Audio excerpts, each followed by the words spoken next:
everybody, and welcome to another episode of GameGuru MAX live broadcast number 85. And I apologise in advance for those on the Instagram who are waiting there for the live stream. Once again, technical difficulties. We'll get there in the end, but this is all very new, the idea of streaming to multiple platforms at the same time. And just to add insult to injury, also the multiplexed chat system seems to be on an infinite circular weight icon, and so I am going to use the YouTube live chat in order to glimmer a few questions. Before I go any further, just want to make sure on my impromptu chat system that you can hear me fine. So looking for a big nod from one or two of you. We can hear you loud and clear. Great, thanks very much. This week we are being joined by Marcek, who will be answering your questions during my live performance of the internal developments of GameGuru MAX. And then I will join in towards the end by answering any questions that couldn't be answered. And then answering any new questions that may have occurred in the interim. So because of the aforementioned technical hitch, Marcek may not have found his way to us right now. So if he does, that's great. Can't see his name at the moment, but hopefully you can find us and join in via the YouTube live chat. But don't worry, I'll also be able to check out all your questions and answer them. So don't worry, you will have your answers. So without further ado, I'm going to launch the software on one screen and then move it to another screen and get on with the little bits and pieces that I'd like to show you today. The first thing I'd like to show you, if I can just drag across so you can see all that. Yeah, okay, great. So this is what you're looking at right now is our GameGuru MAX Early Access Hub, which is where we are going to have all of the things for new users. So demo games, so you can just play some games right off the bat, learn how to make a game, tutorials in different parts of the software, and all our different social feeds, etc. And of course, the projects you've created yourself. So I just wanted to, a nod and a tip of the hat to this system. And if you're lucky enough to be a pre-order user, the Friday's build should have a fourth demo level included. We're hoping to saturate this section with more demo games in the future. But the one I really wanted to show you was this. This is something that I have prepared only today, in fact. An advocacy of how quick it is to create experiences in GameGuru MAX. There were some demo games we would like to have shown you in terms of creating a setting, but didn't have them in time. So I thought, well, I'm just going to have to create my own, aren't I? So this is a level I created. Probably took me about an hour. And it's using our desert biome. So I started with the terrain generator, generated a desert biome, and then just added in some objects, did a little bit of terrain sculpting and painting. And this is what I have to show. And what I'd like to show specifically is some of the AI/gameplay visual work that I've been working on. It's not exhaustive, but it's something I'd like to show because it actually happened in the last 7 days. So let me just collect some weapons. So I've got myself this is my favourite weapon, by the way, for projectile combat, and grab some grenades. So nick all the grenades from this box. First thing I would like to show you is the difference between this, which is a grenade explosion. So let's wait for this one. Like so. And this explosion. Two different explosions. And before, the barrel explosion, that was basically hard-coded. Now, we've moved it out to external files so we can control the sound effects, the visuals, the delays, the damage, the range of damage, etc. So now it's much more flexible to control that and other explosions. So you might want to hear that again. But you will hear it and see it again. But what I want to do as well is show you some further improvements. I call this sort of a fuse or a timer-based explosion. Watch what happens when I set fire to the first barrel with the other two barrels. You see what happened then? It was a delayed reaction. So the first barrel exploded, destabilized the second and tertiary barrels, and they eventually found the energy to explode themselves. And so you can imagine you can have a chain reaction. If you line up a lot of barrels, you can have a chain reaction. I was going to do that, but it would just make a complete mess of this level. And going back to the grenades a little bit, so you'll hear the grenade first and then the barrels. So you should be hear the difference and see the differences. So hopefully get that in the ballpark. You can see the grenade went off first, they exploded the barrels, and the barrel shot off with physics the third barrel, and that exploded. So if you threw it there and the enemy was there, that enemy just had it.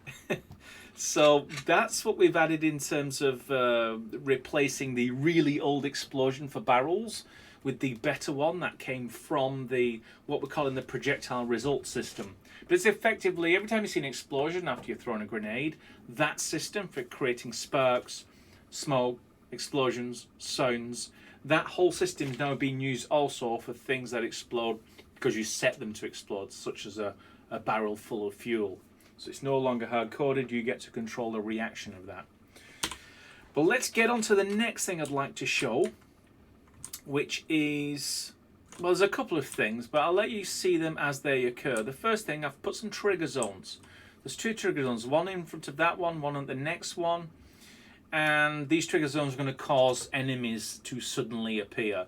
And I've made it obvious. Usually you put them around the corner, but I've just put them right in front of you so you can see them actually happen. You also notice that we've introduced birds. So currently they're minding their own business, but they will fly off as soon as they feel threatened. So let's trigger this first enemy. Hey, you. And the birds, they don't like all the noises, so they go away. First thing I'd like to show you is before you had to, when you shot an enemy, you'd have to get the whole hurt animation before they did the next hurt animation. Now you can actually do that in sequence. So watch what happens when I do this. So you see, he didn't wait until he completed his first hurt animation. He will hurt every time you shoot a bullet. He will hurt from it and react to it, and so it looks a lot better than just seeing this rather predictable one animation sequence. And because it's all been randomized in terms of timings and when the animation frame starts, etc., it's a bit more random. And we are commissioning some additional animations, so based on when they shoot the upper body or lower body, then you get more animations, including animation staggering. So when someone hurts, they might move to the left or to the right. So you can't just keep aiming in the same position, because the enemy may stagger to the left or the right or backwards, which I might be able to demonstrate if I just go to this mode, rapid fire, let's call it. This next trigger zone triggers more enemies. So now we've got 5 of them all just trying to surround me. Now look immediately what happened. He's now trying to flank me, which he successfully did. So was that one. But they all do different things. Those guys are staying back. Those are getting close and flanking. Let me just get rid of some of this noise. You also see they die differently with different animations.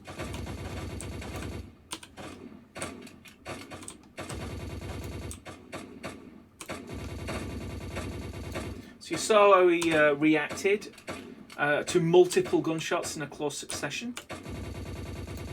Like so. So there's 2 things you saw then. Sorry if you couldn't hear my narration over the gunfire. But the enemies, even though they all got dropped into the level identically, they choose their own preferred mode of attack. It's on by default. They can get close, they can stand the ground, or they can flank. And they randomly choose between those 3 things. That way you could drop 10 enemies into the same group and they all spread out and do different things. Much more interesting than them acting identical to each other.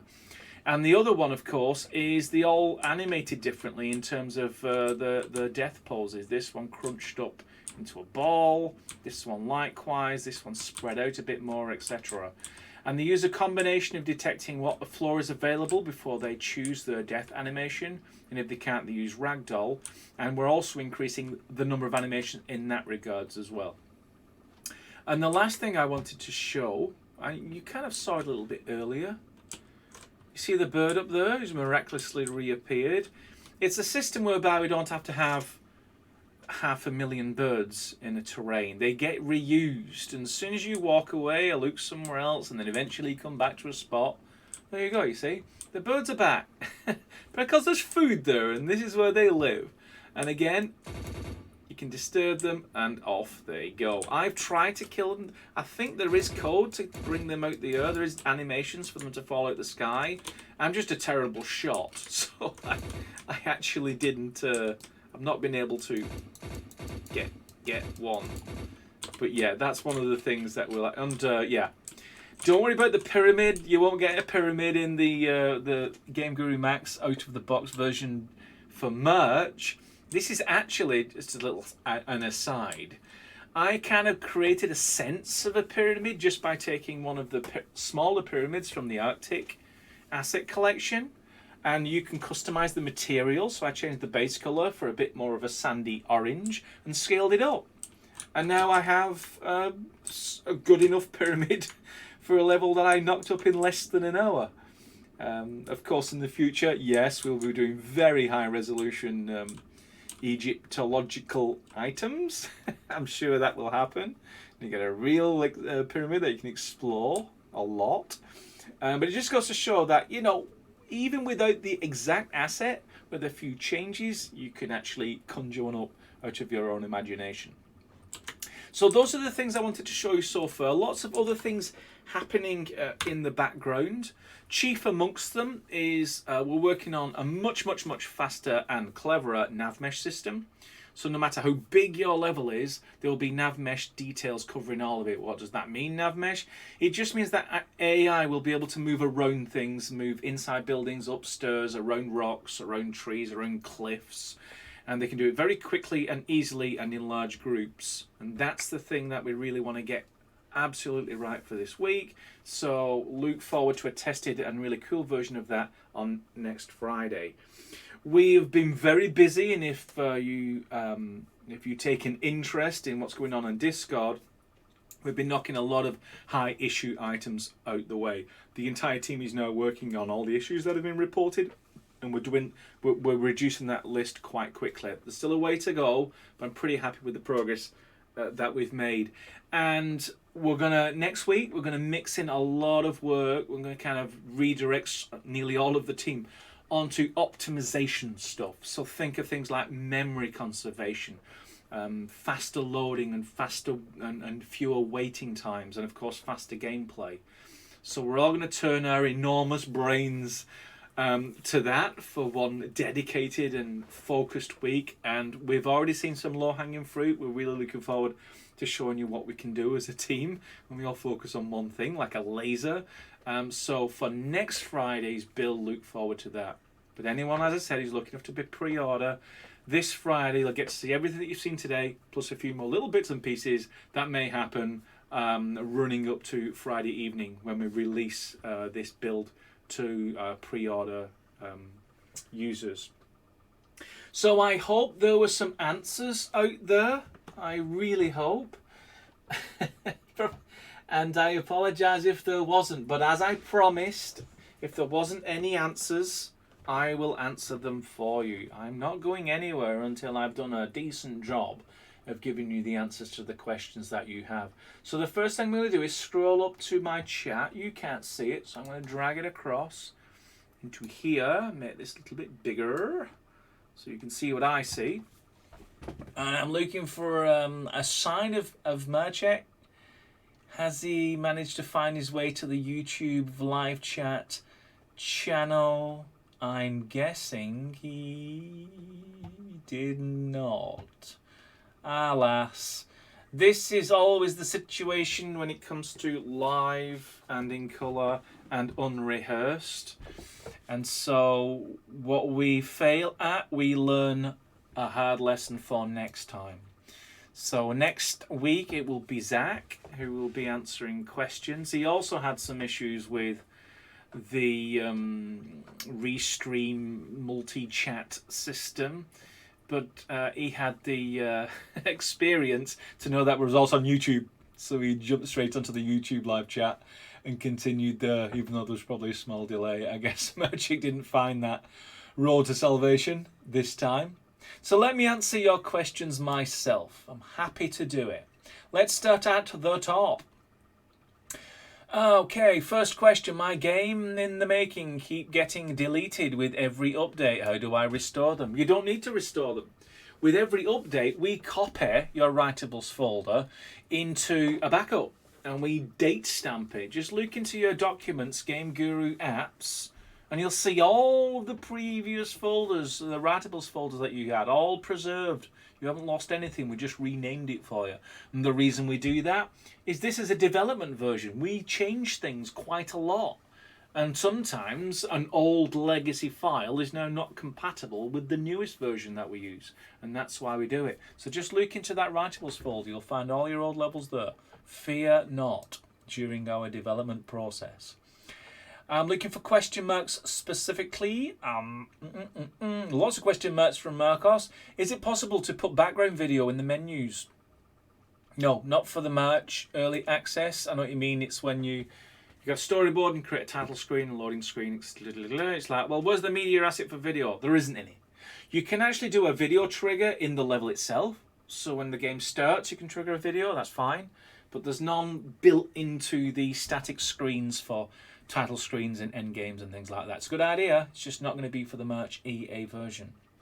The release date for GameGuru MAX is March 25th of this year. Easy answer for that one. And a question from Lucas. I think I found that folder, but how do I get them back into GG Max? Copy and paste. Select the file you want, copy. Go to the folder you're interested in, paste. You're looking for the map bank. That's the folder they need to be in. But then you just copied it from a map bank folder. So all you're going to do is that, and then you can load in your levels. Happy days. Next question mark. I'm going through. Yeah. Okay. So it looks like Merchek is signed in as GameGuru. So wherever you see GameGuru, that's Merchek.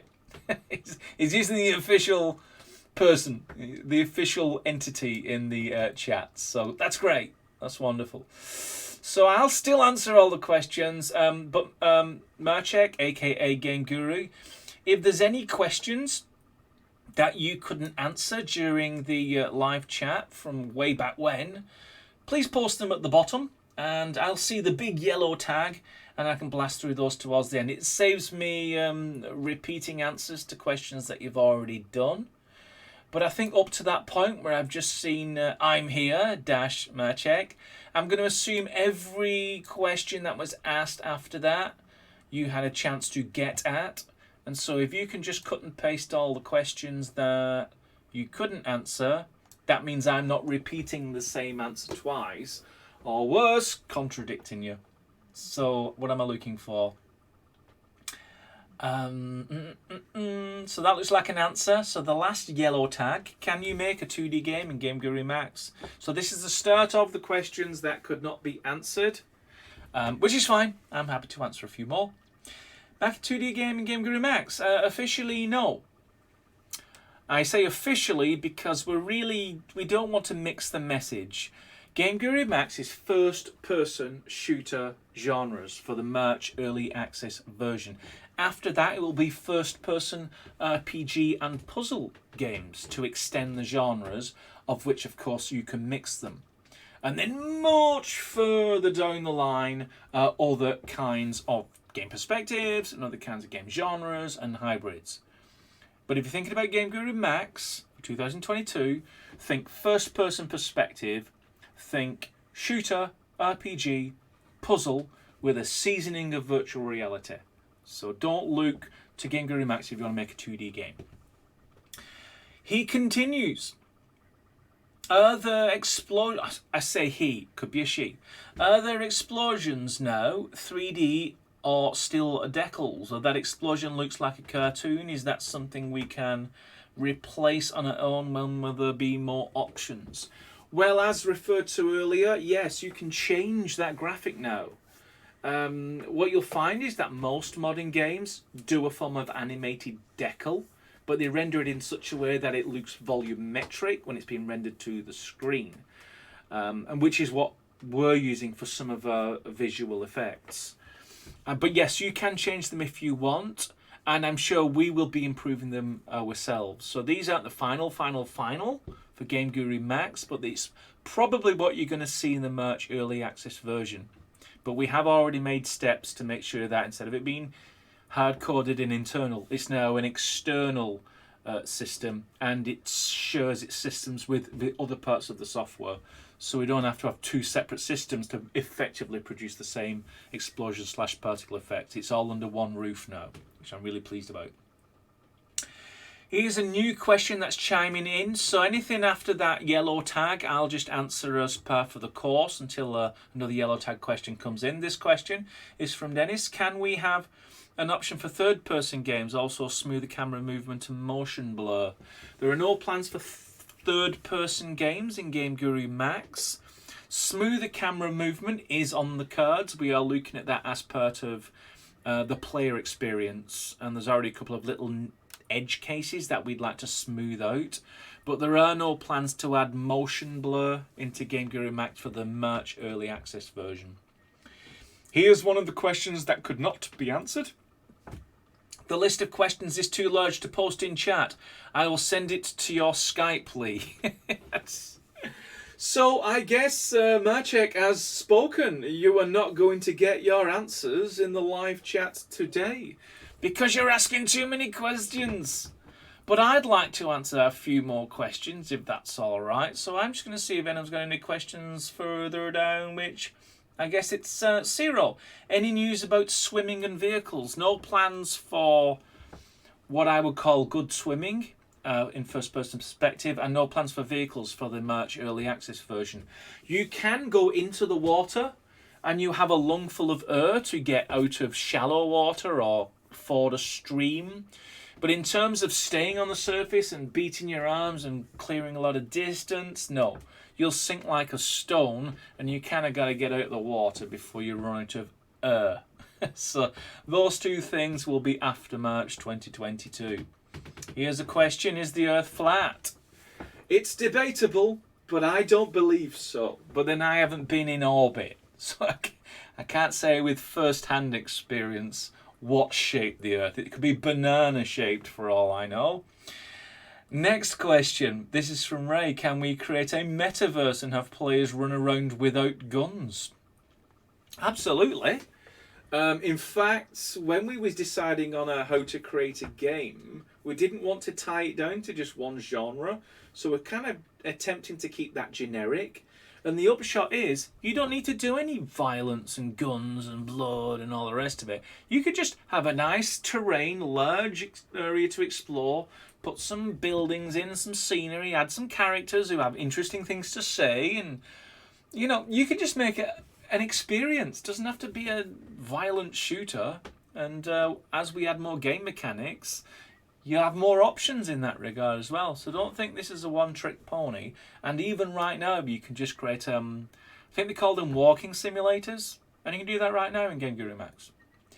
So, looking for the question mark. That's usually my go-to for skim through live chat relatively quickly. I am a legend. I doubt that. But thank you very much anyway. This is a question from David. When will VR appear? Good question. I don't think you'll see VR until you've seen RPG and puzzle. I think that's pretty certain.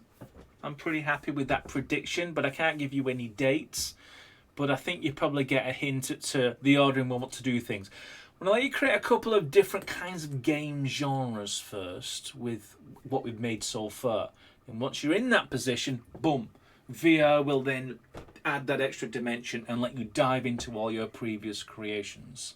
And of course, it goes without saying, once we add VR, everything you've made up to that point in GameGuru MAX will be fully compatible. So that'll be an exciting release indeed. Okay, looking for another question. Mark, really? Here's one from Zorgo. And I apologise, Zorgo, who's a long-time live chat frequenter. If you've asked loads of questions already and I'm not answering them. But I will answer them in the forums along with the recording of this broadcast.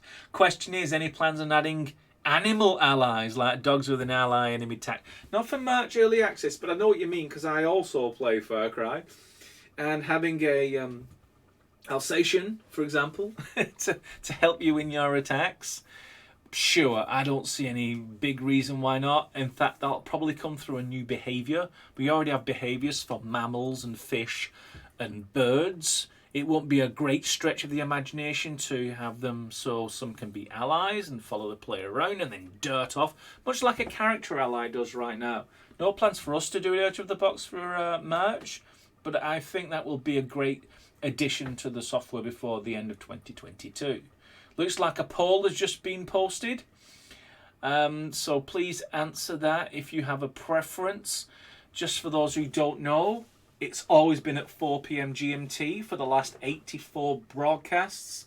This is the first broadcast where we've actually aired it at 7 p.m. because we looked at global times, and it means we'll hit either someone's breakfast, dinner, or when they get back from work. That's the logic behind 7 p.m. GMT, but please let your feelings know if you disagree most strenuously on a process of logic. More questions seems to be pouring in. I'm happy to answer a few more. Is cell shading possible in GameGuru MAX? Not for early access in March. We do have filters though, which they do affect the final shader output. I imagine there could be a filter which actually has cell shading as one of the options. It's not in there. There's a lot of other filters that just isn't cartoon shading. So yeah, post that on the GitHub issues board as a feature request, and that won't be a million miles from being possible to implement with the existing system that we have.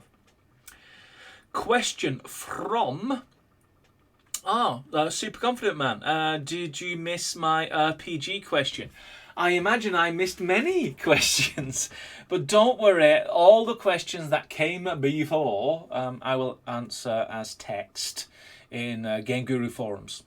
So I'm looking at the clock. We're at 30 minutes in, and usually I will have ended the question time long before then. But I have agreed to answer a few more questions this time than in previous times. So I'm happy to continue. In fact, I think the suggestion was answer all the questions. So please stop asking them. Otherwise we'll be here for hours. Okay, what's the next question down? Here it is. Another one from Zorgo. Will there be expanded options for anti-aliasing like sharpening or multiple options like TAA, etc.? There already is a multi-sample anti-alias of different factors that you can switch on and off and tune to your particular system and how much performance you'd like to steal from the rest of the engine. In terms of variants of anti-aliasing, and there are quite a lot of different ones, we're just going to stick with what we have for March Early Access, and then we're going to just feel our way through and find out which ones have the best performance for visual output. I personally like FXAA, but the one we've gone with for March Early Access is MSAA because it's hardware backed up. Another question, this is from Tom. Sorry, my eyesight is terrible these days. With the patrol rifle in Max, is it possible to look through the range scope that seems to be on the side of the gun? You can, just press V. Press V and then hold down the right mouse button and you zoom right into your target. The reticule, the little laser sight, is a bit bad because it obscures the thing you're trying to shoot.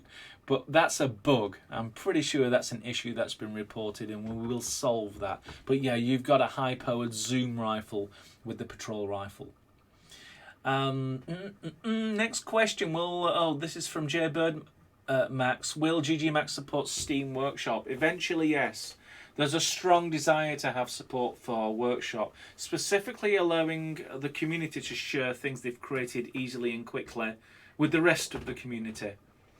Probably less used by us. We're probably going to focus on just building out the GameGuru MAX stock material and down the road game kits and other things like that. But for workshop, yeah, I'd see users creating something as small as an object or a behavior and as large as a level, and then being able to share it quickly and easily without messing about with the zip files, etc. So keep an eye out for that one in 2022. Another question from Tom. Will pet splash comparisons be added when RPG gets added? You have got pets. There's a skunk you can add to your level. I mean, he runs off all the time, but then that's what a skunk would do. Yeah, I think you mean like animal allies, or at least animal allies that don't necessarily go out and attack things. Well, that's just sort of a variation of the theme of what we've talked about. But I don't see any reason why not, but it's certainly not on any of our roadmaps to do pets in GameGuru MAX. But I can see it being easily possible. If not by us, then someone in the community will probably oblige. Another question from Super Confident Man. My question relates to one I asked several weeks ago. The original answer was confusing. Then please repeat. I will put it as a question in the forums and I will give you an exhaustive answer. Which I can't do here because I don't know what question you're referring to. Question. Here's a question from another one from Zargo. Third question from Zargo. Any chance on having volumetric fog and volumetric light feature? Volumetric fog and volumetric light. I know what you mean. It's sort of like you can see like a ray of foggy light coming through a window, and as you get near it, it fades away as you get close to the camera perspective. Yeah, I like that effect. It won't be in the March Early Access version, but I think we're going to go in those sorts of directions. You'll probably see that when we do RPG and there's a more indoor, sort of gothic-y, spooky, oldie-worldy feel that we want to create. We're probably going to need volumetric fog for that, but not for the March Early Access version. Now 35 minutes into the broadcast. I don't know how long I can stretch this latitude that I've given myself. I'm going to do 2 more questions, and then I promise this entire chat will be transcribed to find the questions that we haven't got answers to, and we'll put them in the GameGuru forums.